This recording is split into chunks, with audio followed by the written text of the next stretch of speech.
people to feel more confident showing up online, and too many people are scared of it, and there are ways to get around there. There are tools and techniques to help you become more confident in doing this, because not doing this is absolutely detrimental in the growth of your business and you as a person.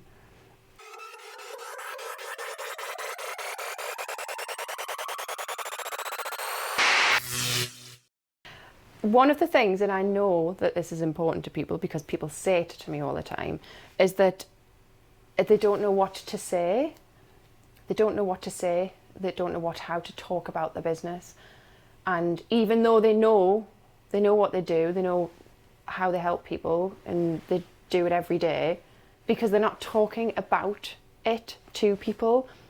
As in, what I want people to do is go and find somebody who doesn't know what your business is and say, can I just explain what I do, and I want to know if you understand it, and listen to what they say. And if you talk and you waffle and it takes you half an hour to explain what it is that you do, and then this person then turns around and says, I'm not really sure, then you know that you need to figure that out. And I think even just doing that exercise alone, talking about what you do to people, helps you to understand how to talk about your business. So we're talking about elevator pitches almost. Yes, an elevator pitch, yes, definitely. But being able to talk about that a little bit longer as well. Obviously an elevator pitch has definitely got its place, and start there, because when you go to a networking meeting and when you meet somebody for the first time, but being able to talk about it a little bit longer is important. And I think one of the best tools to get better at that is to teach somebody what you do. So imagine that you've just taken on an apprentice, for example, and you were going to teach them how to run your business. Not run the sort of, I'm not talking about the accounts, I'm not talking about the I'm saying just teach them how to do what you do. And the act of teaching gets you so much better at not just talking about it, but it gets you better at your subject, the act of teaching it. So as soon as you start doing, as soon as I started doing presentations, for example, that one act for me and for everybody else I speak to who does presentations and workshops, that gets you so much better at what you do, because you then have to create your own thinking around it. You have to come up with your own analogies, because if somebody doesn't understand, you're trying to teach them something, you have to come up with new ways of talking about it, new ways of trying to explain it, so that they will understand. And depending on, and we'll talk about audience in a minute, but we obviously need to know who your audience are, but the act of trying to explain it and coming up with analogies in your own way of talking about it is in itself getting you better at what you do and better at talking about it. Imagine that you have to teach it to a child, then imagine that you have to teach it to a uni student. And I've actually done all of these, because I remember doing something for the middle school that both my sons have been at. But I had to go in there and talk about, it was about brand identity, and they were doing their own logos. So I had to actually talk about and put slides together and explain how to do this to 11-year-olds. And then I've also done it at university level. So obviously the stuff that I do for Northumbria, that's for students, that's for students who are already there, current students, but then also for graduates. And then there's also the other level of business owners who've been in business for maybe just 6 months or maybe 6 years, but then the next level again, trying to explain it to, and just the act of doing that is really, really valuable. And I guess that comes in quite handy when you're doing things like, when when you're writing the text for your website and brochures or emails or introductions and things like that. All of it contributes to that, doesn't it? Absolutely, absolutely. The other thing I think that is important that will give you confidence is, and again, you have to know who your audience are, but not enough people realise that you know more than you think you know. And when you start to do that process of actually explaining to people and teaching people what it is that you do, you will learn very, very quickly how much you actually do know. And because you have been hiding from the camera or hiding from putting out content on LinkedIn or writing your first blog or, creating your YouTube channel or whatever it is, I strongly believe that the act of teaching somebody what you do, especially clearly find out who your target audience is first, make sure you're speaking to the right people, then talk to them about what you do. The act of that and you learning through that process that you know so much more than you realise will give you the confidence to go out and talk about that thing that you know. And you've just proved it to yourself. You've just spoke to your target audience who've said, oh, right, I didn't know that, or I didn't know that, or I didn't know that.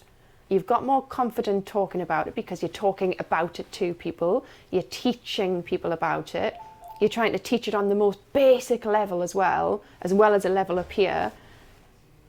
And through that process, you are also learning about actually which part of that is it that you enjoy the most. So you're learning a lot. You're learning about yourself, how you prefer to talk about something. Do you prefer to talk about it in a formal way? Do you want to talk about it in a conversational way? Do your audience want to hear about it in a conversational way? Or do they prefer a much more formal presentation? But you don't know this until you start to talk to them and start to teach it. But again, that act of learning and realising how much you actually know about what you do, but you don't realise it yet because you're just doing the work for people. You're getting a client, you're doing the work, you're getting paid, you're moving on. You've got to remember that you've spent years learning about something, getting better and better and better at it. And because those basic things that you learned at the very beginning to you feel really, really basic, to somebody else that's complete new knowledge that they didn't know anything about and is really valuable to them.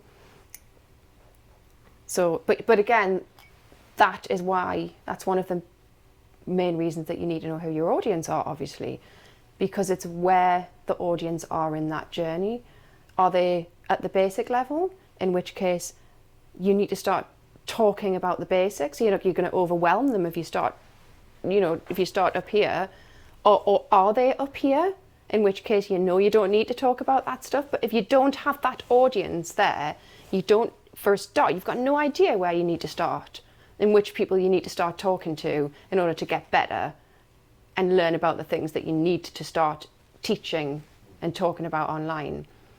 And again, if you're still at the level of, well, I talk to everybody, my audience is everybody. Let's just take VAs, for example. If you think that your audience is just everybody with a business, you're going to go out there, you're not going to feel confident putting yourself out online or starting your YouTube channel or your podcast, because you're going to be talking to people at this level, teaching them the basics, which means the people here are going to be instantly bored because they already know all of this. Or you're going to be talking to people here and your audience level are actually here, so you've lost them completely. Or you're going to try and cover all of these subjects in all of those different levels, and then nobody's going to resonate. Nobody knows what you're talking about, and they're just going to go, that's just not for me. Unless I scroll through all of your episodes and find one that might be relevant to me. But you have to narrow that down. And people think that narrowing down, niching down, means that you're going to get less work, and it just doesn't. It means that you're going to get more. You're going to get more audience. You're going to get more audience resonating with what you're talking about. So yeah, that's. So we're saying that you gain confidence from realising actually how much you do know. You know more than you realise is so important and will fill you with confidence. In fact, we should just get a VA to come and talk to us who thinks that they may not know as much as they think that they do, and let's just give them the confidence. Like, if they're scared to show up, let's just get them on here, because they can talk to me, because I'm not scary, hopefully. I hope people don't think I am. I think hopefully I'd like to be people to find me approachable, that they can come and talk openly, and I want to help people get that confidence. I want them to realise that if a VA came and spoke to me, I could absolutely make you'd come out of here with you, because I am shit with anything to do with organisation. I can't even use it. I literally can't even use Excel. That's how bad I am. But they could teach me so much. And I'm 15 years into business. And I think you just need to realise that you know so much more than you think that you do.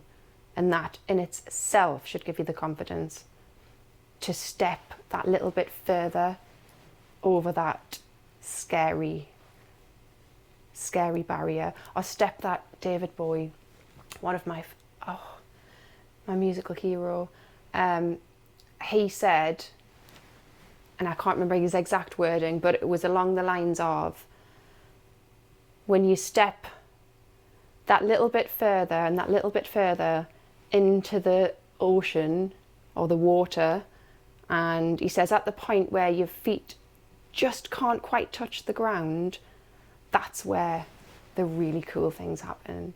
And isn't that just amazing? I love that. Isn't it? It's so good. Yeah. It's so good. Just outside your comfort zone. Just. You don't have to just literally jump into the ocean and then just drown. You just have to that little bit, so that you're not, you're just about touching. If you slip, you're not going to drown, are you? Just that little bit further. But I think that we can do this as part of this whole process. I don't want to do this alone. Like, I'm bringing all you guys along with. I want everyone to come along, because I think that we can absolutely help everybody to just step out of their scary comfort zone and just do something cool, and just stop staying where you are. We can do that. That's what this can be about. And I'm not talking about things, 10 tips to get more confidence showing up online. I've written things down that have genuinely worked for me and for the people that I've spoken to. So here we go. I thought about this morning, actually, about how practice makes clarity. And so the thing we were just talking about before, that's part of the practice, is teaching it and speaking to people about it, explaining it to people. But also, there's an AI app that my son just told me about this morning. He actually WhatsApped me it. We'll have to put a link to it. He WhatsApped me it this morning and said, "Mum, you've got to speak to this. It's really, really cool." And I said, "Well, what does it help you with? What's it, He said, "No, nothing. It's literally just, in the test stage at the moment, and it's just chatting to you." He said, "I ended up chatting to it for ages yesterday." I was like, "What?" So I put it on whilst I was getting ready, and the first thing I said to it was, "So what are you here to help with?" And it just said, "Oh, nothing. I'm just here to have a chat. How's your morning going?" That was it. And I spoke to it for about 10 minutes and thought, that's really freaking me out. But when I wrote this down, about practicing and how, if you teach it and if you explain it, I thought, well, there you go. There's another way. Speak to this app and just say, "I want you just to test me on something. I'm a little bit nervous about speaking to a real person. If I explain this to you, will you just be really honest? Does it make sense?" And just talk to this AI. We need to embrace AI, and that's a nice way to embrace it. That's like actually genuinely helping you to overcome something. Then go and speak to a real person, if that's the scary thing. So that's kind of helping overcome a barrier. It's a good idea, that, isn't it? Because a lot of people are, it's that face-to-face, real person. Yeah, it is. Thing. And don't go and speak to you, because I think people always, they speak to their family, don't they? They speak to somebody they know already. I think it's important to speak to somebody you don't know. And they're probably thinking, well, how do I access that person? Well, easy, you just go to networking meetings, or you go to Mint Business Club, or all of these places or Celebrate Difference. These places are there, all of the networking meetings are there for this reason. But you say it's easy, it's not easy, is it, sometimes? Just to step over that threshold and put yourself in that position. No, but if you do it, it is. But if you do it with people, so if you go, for example, I'm just only talking about Mint Business Club because it's the only one that I can think of, and I know how friendly everybody is there. You can go somewhere like that and literally say, I'm quite terrified of this type of thing, and you'll be embraced by lots of people in the same boat as you. So you're not alone.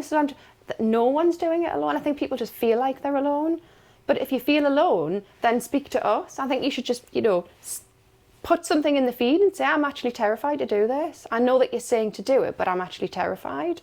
Well, we'll virtually be there with you, however that may be. Or take a buddy with you. Buddy up with somebody. If you're terrified to start a YouTube channel, or you're terrified to speak on a podcast, there's actually nothing wrong with taking somebody with you. If you don't want to go to that networking meeting because you're frightened of starting that first conversation, take someone with you to the networking, and you're not doing it alone. And it can even be, you could take your best mate if you wanted. What's stopping you from doing that? If that's what's going to give you the confidence. But just don't not do it, because no one's alone where this is concerned, because these types of things exist for that reason. Another thing I wrote down about how to get more confidence showing up is learning about yourself and your style of doing things. Your style, your way of talking about things. And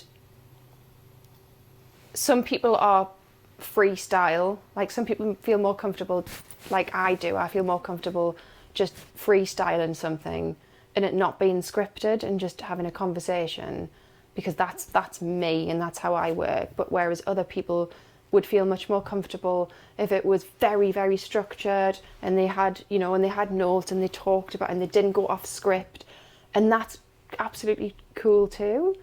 But you have to learn and understand what makes you feel more comfortable, how you feel more comfortable talking and putting yourself out there, and that in itself is going to help you to feel more confident.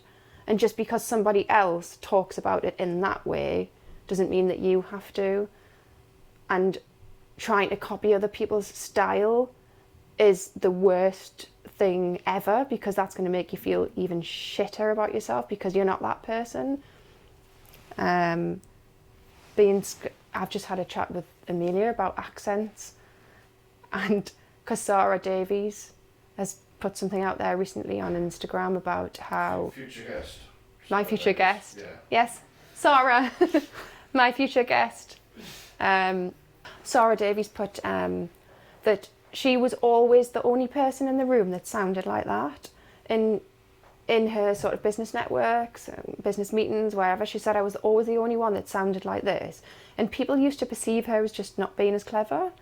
But she said, I just decided I was going to prove them wrong each time. Yeah, so there's those types of barriers. People think that the way that you sound isn't going to be relatable to somebody, or you should, and then they try and change their accent.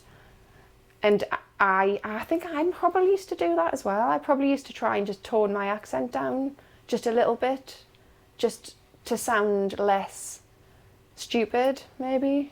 I used to do well, I suppose a similar thing. I was going to say the opposite, but my natural accent is perhaps a little bit more Essex East London. Is it? And I tend to posh it up a little bit. Oh, stop it! Why are you doing that? We all, we all love that accent though.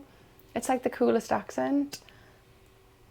You need to be. It's perception, though, isn't it? I mean, yeah. There's always you'll quite often hear about research about how call centres, which accent is the the Newcastle accent always ranks highly. The Liverpool one quite often does. But the one's always quite low down. It's interesting though, isn't it? It's really interesting. I got called. I worked at a call centre at a bank, and you know how you have to. I only lasted about probably 2 weeks there. But you know how that you have to get asked security questions? Yeah.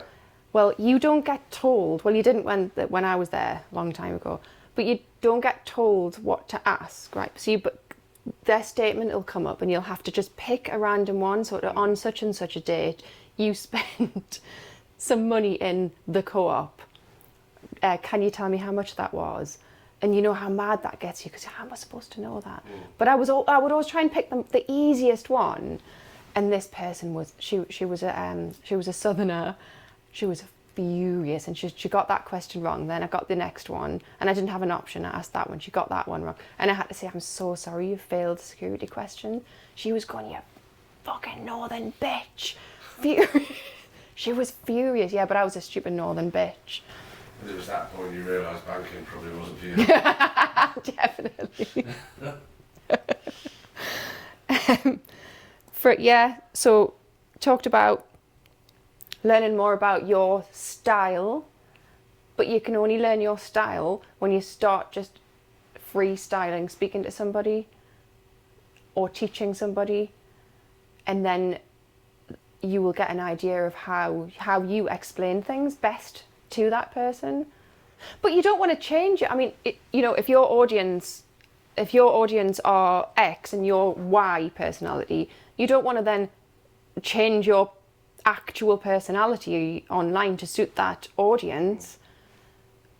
But you do need to understand how they want to learn about something and what they already know, what they don't know, where they are in their journey, etc., etc. But again, you have to speak to them.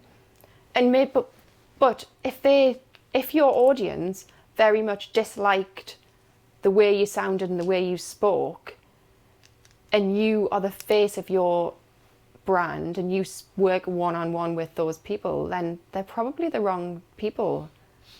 And then you might need to actually just rethink who that audience is, removing the actual barriers that are preventing you, the things that we've already talked about, but also what is preventing you from doing it. And is it the tech?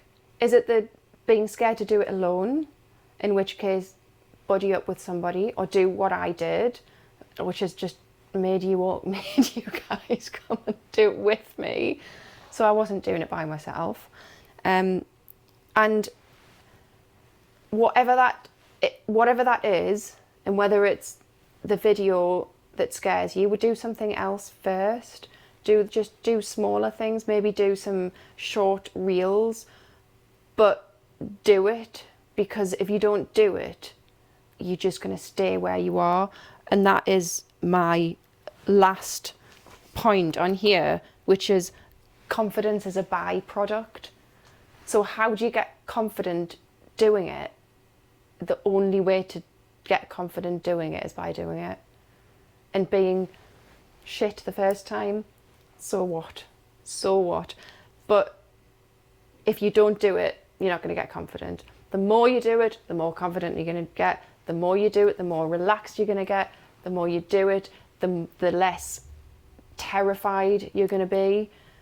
And the more you do it, the more you're going to naturally fall into your style of doing it, because you're going to eventually realize, actually, I think I'd probably be best off doing that. Like for me, I think I'm going to be best off actually not scripting, but being more prepared, because that's what I'm not very good at. So I fall into the trap of running around half an hour before you arrive going, I don't actually know what I'm going to be talking about, and then quickly scribbling some things down. But I know now that yes, I like to freestyle and I like to be more natural and conversational, but I have to stop doing this. I have to be a lot more prepared, and prepared way more in advance. But I'm learning as I go. You're doing it. Yeah, and I'm doing it, and I'm more relaxed this time than I was the last time, and then the next time I'll be more relaxed again.